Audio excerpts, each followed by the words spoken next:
Since you couldn't sing it, I did. Actually, you were so equipped to sing that song. You live with a cornfield outside your window. You have a banjo. It's below 98 degrees there. The only way you could have been more equipped to sing that song is had you actually been in Alabama. And as far as like why we sang Indiana Jones instead of Alabama Gal,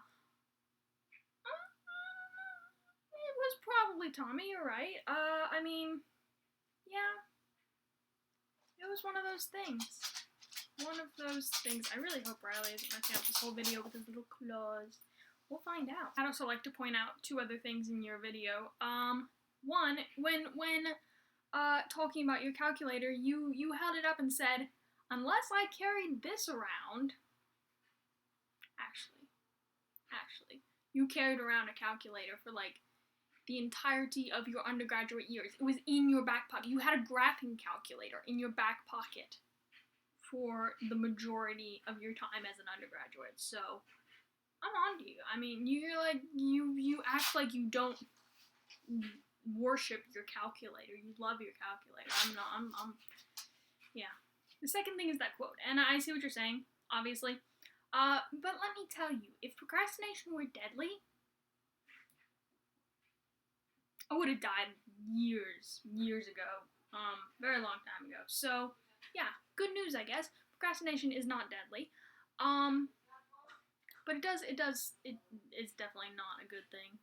It causes things like anxiety and shriveling up in a ball and just dying inside. So maybe, yeah, procrastination is deadly to your soul, but not to your being as a physical existent human. Okay, so today in English class, this I just realized that last time I was talking about English, and this time I'm gonna talk about English again because I like it. Okay.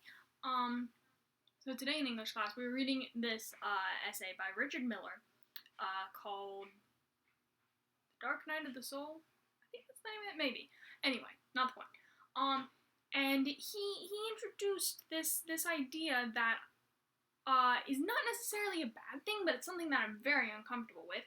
And that is that the literate arts is making a transition into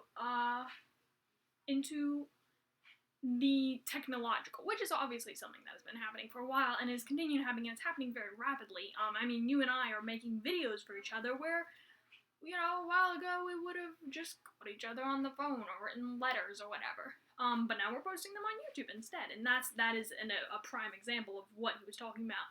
But he was also talking about it in a way that relates to literature. And I'm so comfortable with the idea of my books and my writing in my notebooks, and I like that.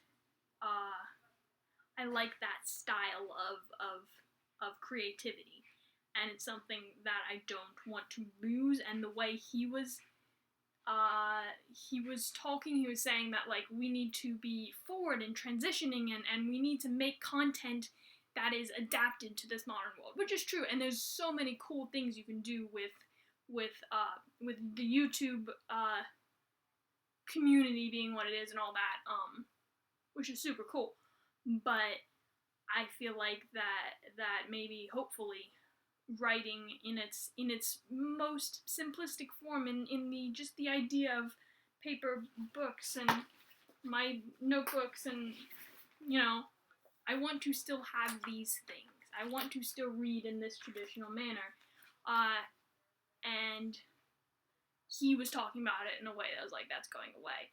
And I was like, that makes me uncomfortable because I don't want that to go away. And yeah, and he was saying that people who are in the English studies usually do feel that way. They don't want that traditional pure view to go away. But that it might be better. It might be a good way to continue the world moving forward and progressing. But yeah, I don't know where I'm going with this. I'm just rambling, but that's something I was thinking about. What do you think? Do you think that you don't have to answer this if you don't want, because it's probably pretty boring for you.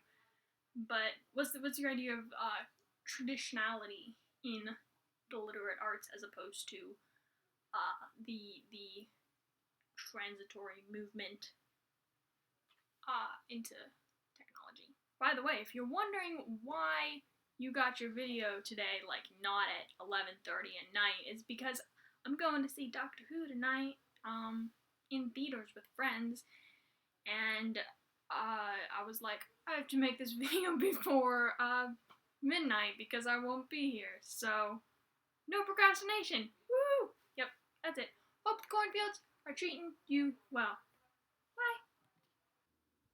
Every time, actually, every single time.